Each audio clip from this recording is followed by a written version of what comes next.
Guys, this is Christine. I am the founder of We Create and also a blogger for 8 years now. And I am here today to talk to you about the brave new world of blogging monetization. Let's get started. Um, Basically, we've been looking at the last decade of blogging, which I was there for most of it. Um, a lot of things have changed. In 2006, you could probably get a $5 to $10 CPM, sometimes higher, but that was pretty average. A CPM is the cost per mil, and so that's 1,000 mil, 1,000 impressions. So that's really counting how many people just view the ad, not how many people click on it.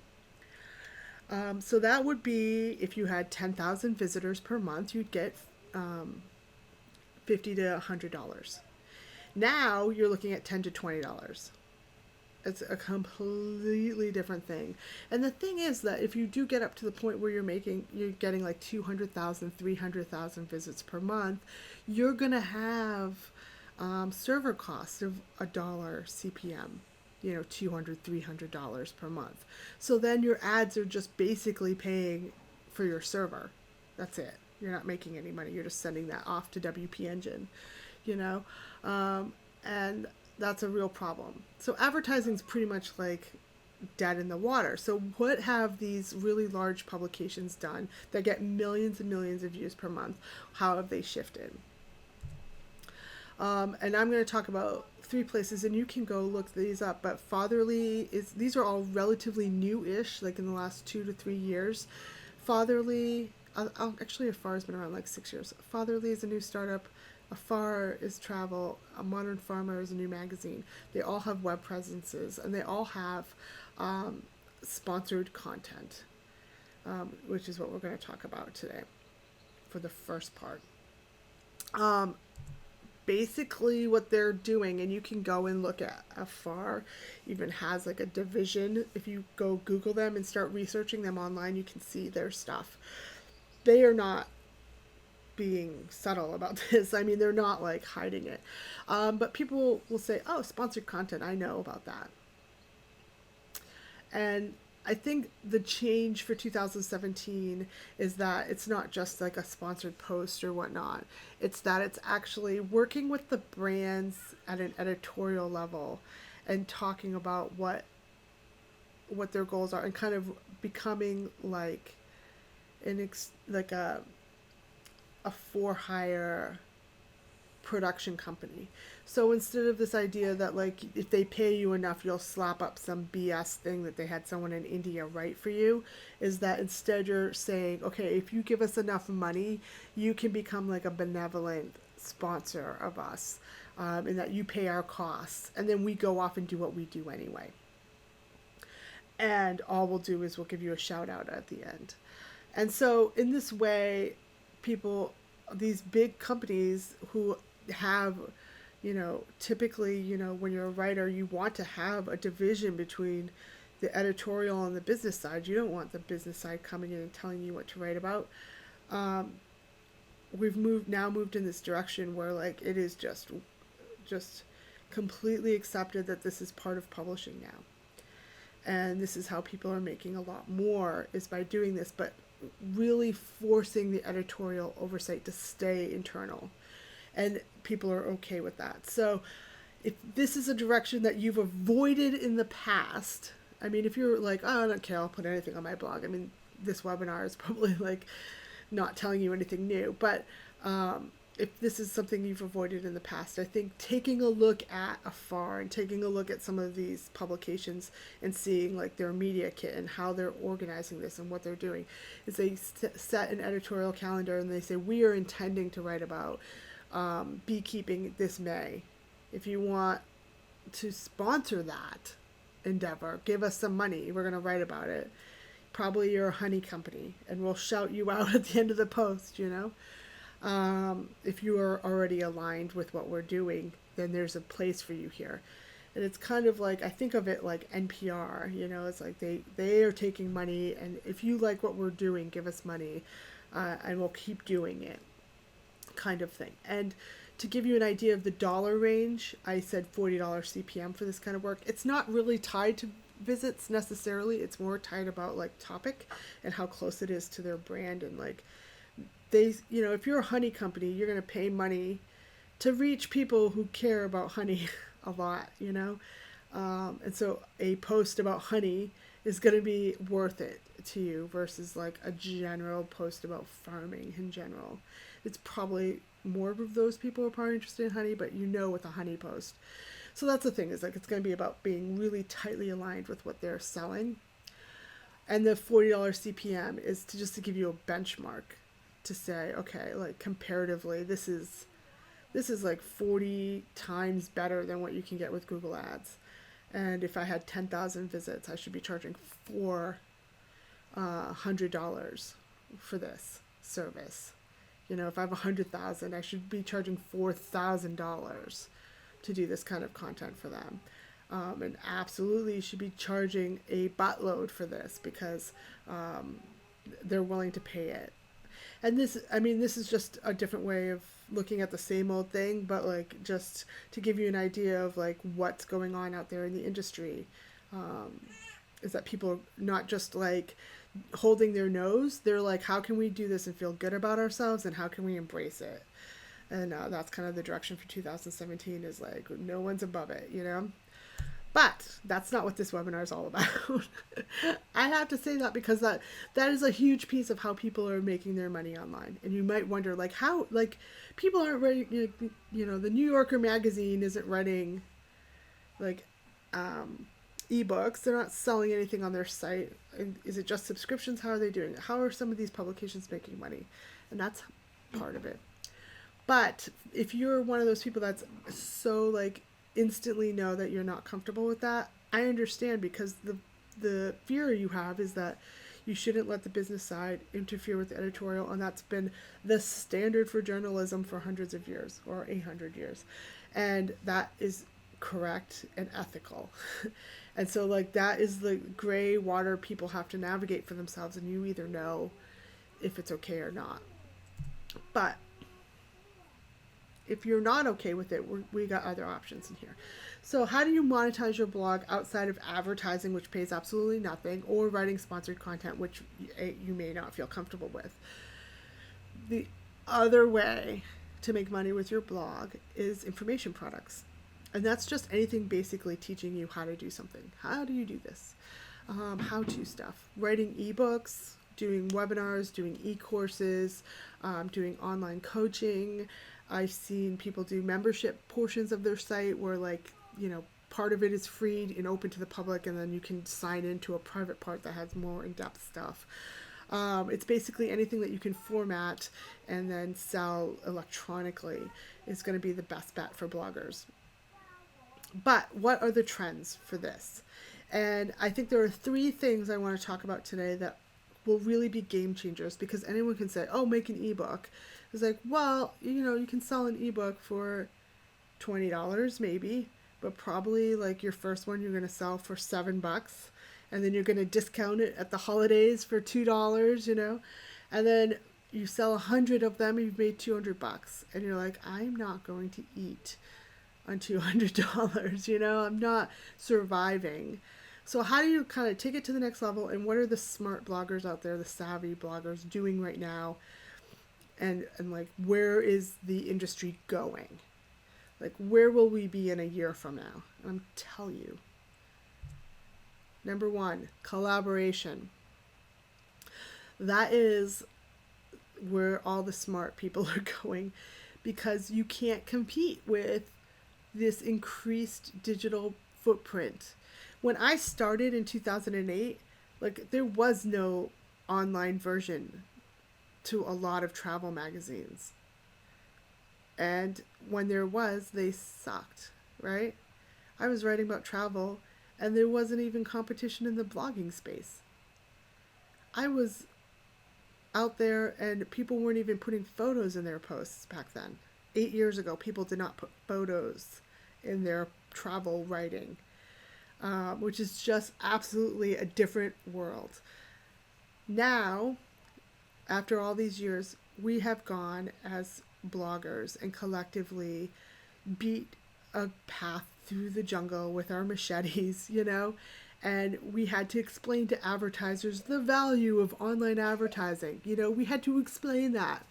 What is a blog? I swear there were so many think pieces about this stuff.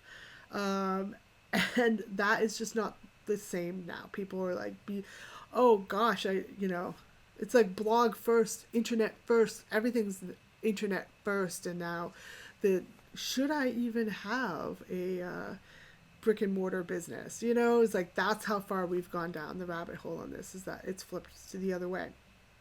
So there's a lot more competition. You're a single writer in a single blog. How do you compete? You've got to collaborate. And it's the one thing that bloggers really have as an advantage over some larger publications that kind of lose some of that startup atmosphere of it, is that you're a bunch of writers. You're getting to know each other on social media, and you also control your publications. So like, I'll see like the writers at the New York Times all talking to each other on Twitter, but they're not going to be able to change the direction of the New York Times. It's like, I see a bunch of bloggers all talking to each other. Any one of them can decide, hey, let's collaborate together. Let's start a new initiative together. Let's do this. And the smart thing is that, like, for example, co-branded marketing. If you decide to work with someone that you respect what they do, and they've got a product, maybe they've got an ebook, you've got a course, and they complement each other, you can cut down on marketing costs if you do Facebook ads. You could run a campaign together with a single landing page for both your products, or you could bundle them together, or even just reach each other's audiences. You know, like, I'll tell my audience about your thing if you tell your audience about mine. I also see a lot of joint events and webinars, and that can be kind of like a thing that you go and record privately. Like, you just Skype each other. This is how easy the tech is at this point. Just Skype each other with video, and then record that session as you go, and then boom, you've got a video interview with your buddy, and you just can be cash and just talk about whatever. You know, it's just like, pick a topic that's related to both of your products, talk about that, and maybe one of you interviews the other one. But that's it, and that's a webinar, that's a video, that's an interview. You can put that out there. Another thing I've seen, and I've actually participated in these, is product bundles is a really big thing, and it's really effective. So maybe you would get together with a bunch of other people and put all your products together, and then you're gonna all, there's 10 of you, so you reach 10 people's audiences with this. And like, in the bundles I've done, is like, I'm usually the biggest blogger, and then all these people are much smaller and don't normally reach as many people, but I still see a swell of interest, because even though I have a larger audience, those 10 people combined have a larger audience than me, so we're reaching a ton more people, and it's all people new to me if you organize it well. So that's really huge. It's just about like, how do you get the word out about your stuff? Is like, instead of competing against each other, what if we join forces, And I think the big thing that you can do for yourself is to just say, I'm not going to only read blogs in my niche forever. I'm going to start reading outside of my niche. And that is like the most important thing that you can do, is to start making contacts and following people and making friends with bloggers outside your niche. Because if it's super tight to your niche, you're probably, like, I write about travel and I have kids. If I just collaborated with people who write about travel who have kids, probably everyone who reads my blog reads their blogs. But when I collaborate with someone who's an artist living in Oregon who happens to travel, or I collaborate with someone else who is a creative entrepreneur, and there's some overlap between what we're doing, but it's not the same audience and we reach different people, then that's when you get the real benefit from it. So if you want to start doing something like this, I would say, one is make sure that you're networking in the sense of like actually forming real relationships and real friendships. And then two, try to be more broad in your reading and don't just read your competition. And three is like, don't think of it as competition. Think of how you can help each other, because the thing is that the people you're competing against are not each other, really. The people you're competing against are, venture capitalists who are funding website startups, and they have 25 people writing for them. And you can never, ever, ever produce as much content as them. So, like, how do you get your voice heard? Is that you need to band together. We're all the little guys here. Okay, next one. Video. Video is the big thing that everyone's been talking, I feel like, forever. I feel like it started really in like 2010, 2011. And that's when people started freaking out about YouTube. The thing is that YouTube does not pay that well. It pays about $1 per CPM. So that's $1 per 1,000 views. The thing is that because YouTube has a huge base of readers or watchers, if you put something out there, you can get 100,000 views on it relatively easily. That are people who've never been to your blog, because people just find you through the search. But still, if you get 100,000 random people watching your cat video, that's only $100. That's not that much. And to really, if you're like, okay, I need to make, $50,000 a year for my videos, or this is how I'm going to monetize, then you're talking about getting 50 million views. That's a lot to get any. That's a lot. And people do it. They do it, but it's a lot. So, what has changed? Why am I bringing this up? I don't think you should become a vlogger unless you are prolific and you love it. But if you are a blogger, you can use video to reach out to people. And here's what I think it's really good for.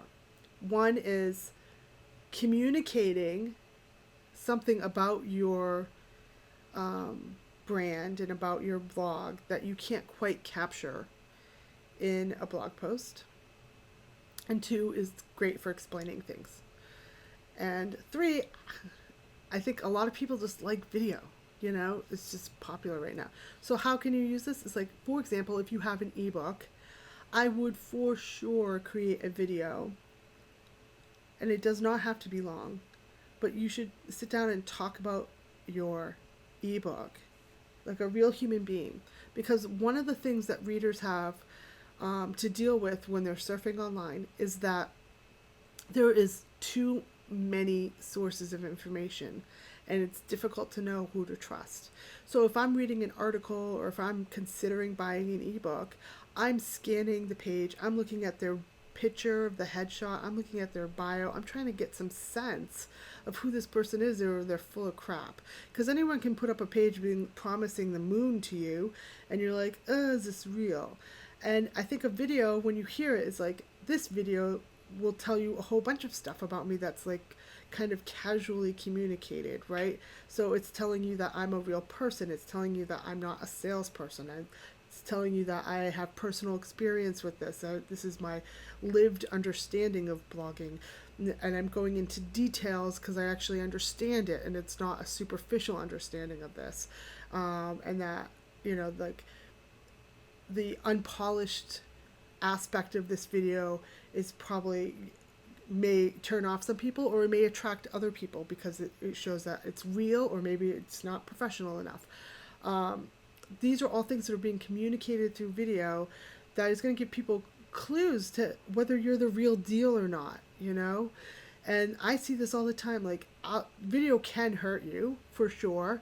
It's like, I'll see a video of someone who's like in a suit and tie and being like, hi, here's how you make $1 million blogging, and they just come across as a salesperson, and I'm like, ugh, gross, never, shut it down, done. Which is why I actually err on the side of being less polished, because I think it's gross. It's like, oh, what are you trying to sell me? Just tell me, the information should stand for itself, is what I believe. But this is the way that, like, if you have an ebook and you're trying to convince people this is worthwhile, hearing you talk tells them so much and lets them make a judgment call about you. It's like having you in the room. It's like you can read someone, It's like meeting someone. And the other big thing is Facebook wants you to do video, and they're rewarding bloggers for it. Periscope has a huge built-in audience. Periscope is the live streaming feature for Twitter. If you go on Periscope, you will get people that you don't even know watching you, which is good. I mean, you instantly reach people. If you do Facebook Live from your page, Facebook will send a notification to everyone who liked your page and tell them, guess what? Christine's going live right now. Don't you want to watch us? Go, you know? And you think about a world where Facebook is suppressing posts, probably 10% of your posts are even making it out to your readers or people who've liked your page. 10%. But if you go live, they will tell 100%. It's like a free ad. It's better than an ad because it's actually a notification. It's not just like in their feed. And then Instagram is doing something similar. If you go live on Instagram, it will put it on the very top of your feed. You've probably noticed if you're a heavy Instagram user. So all three, Twitter, Facebook, and Instagram, are rewarding bloggers who go stream live by notifying users first about those people so that your content is going up in front of your readers before anyone else's. And in the case of Periscope, there's actually a large fan base that you're tapping into that's not necessarily, they're just fans of Periscope. This probably won't last forever, okay? And I've been doing this for a really long time, and I have to tell you, my career has been incredibly helped by being one of the first. I was one of the first on Twitter. I was one of the first to really push it. I wrote an ebook about Twitter, and I have a huge Twitter following. Being first pays off. And doing things, noticing a trend, and getting out in front of it is the way that you jump ahead. Okay? It's the way that you stick out. It's the way you gain a little advantage. And the smart people right now are using Facebook Live and Instagram Live, Periscope. So you probably have about a year, though. That's my prediction. You probably have 2017 before Facebook's going to pull this back in, because a whole bunch of bloggers are going to start rushing into it. They're going to overuse it. It's going to overwhelm users, and then they're going to start pulling it away. But right now, they're so desperate to get us content creators to do this. They're like, we want to reward your behavior, so we're going to reward you with what we know you want, which is people to watch your stuff. You want readers, you want viewers. So we'll reward you with that because we want to push the content creators in that direction. So take advantage of it right now. Super excited about this. Okay. Like, yes. It's just one of those things that doesn't come up very often. Like, you just have this thing that's like a break. You know, I feel like Facebook's been so hard on content creators for the last couple of years, really suppressing our content. And finally, they're doing something good. Okay. So then the last thing is mailing lists. And before you roll your eyes and be like, Christine, mailing lists have been around forever, let's just give me a sec, okay? Here's the thing. Mailing lists have been around since the 90s, basically, for bloggers from the beginning. And they have remained constant in that if you don't have a mailing list, you are screwing yourself right now. So if that's you, get a mailing list. Like, you don't even need to understand why yet. Just do it, please, for the love of God. The thing is that, like, I started at a time of MySpace, you know. I started, actually, my first blog was in 99. And this was before Facebook and Twitter even existed. I mean, there was GeoCities. You know, the platform I wrote on was called theglobe.com. And they were a venture capital funded website that offered free websites to people and also had a bunch of forums. And they shut down and it's gone. Poof. Can't even find it. And this is the thing, is like everything you do as a blogger, you own two things. One is the content on your blog in your WordPress, and two is your mailing list. That's it. And at the end of the day, everything else is like a risk. They shut down, like Twitter shut down Vine this year, like last month. Vine was their 6-second videos that you could do in Vine. There's people with millions of followers. Do you think they get to email those followers and be like, hey, come over to YouTube and follow me here? No, they do not. They have no way of contacting them. All those people have been told to go away because it's shut down. And that's it. They can download their videos, whoop-de-doo, but they have no way of contacting all those people they worked so hard for, often over many years, to attract and retain all those people. And now they've lost it. So, mailing lists, right? But where's the trend? Data. So we need to all get to this point. And I mean, I've truly embraced this, but I'm going to talk to you guys about how you can do it. And I want to just give you an idea of what that would look like. This is not going to be like a tutorial on how to do it, but kind of, I don't think people even understand that you can do it. So if you're using a mailing list right now, like MailChimp, I would highly recommend, if you're listening to this webinar, you are probably monetizing or want to monetize, go to ConvertKit instead. MailChimp is great if you want pretty designs, and they are good at the design. ConvertKit is great if you are selling stuff. That's the bottom line. If you're selling stuff, go to ConvertKit. But here's what you need to start thinking about, is that you can start tracking user behavior and then tagging your readers as interested in certain topics. So for example, if you're a photography blog, you could say, tag some of the links as portrait photography, and then tag some stuff as landscape photography, and some stuff as nighttime photography. And then just passively through the things your readers click on from emails from you, you will start to get information without having to ask about which of your readers are interested in what topics. And you can use that to design what products you should create for info products. Oh, I have a Lightroom preset bundle for you. It's all photography for portrait stuff. Or I'm writing an ebook on landscape photography, because the majority of the people who read me for my landscape photography. And you can start understanding your audience and collecting passive information based on what they click on, because you are storing all that information now with MailChimp. They just don't let you really, apply categories to it, or like sort of bundle that data up into something more useful, whereas ConvertKit will.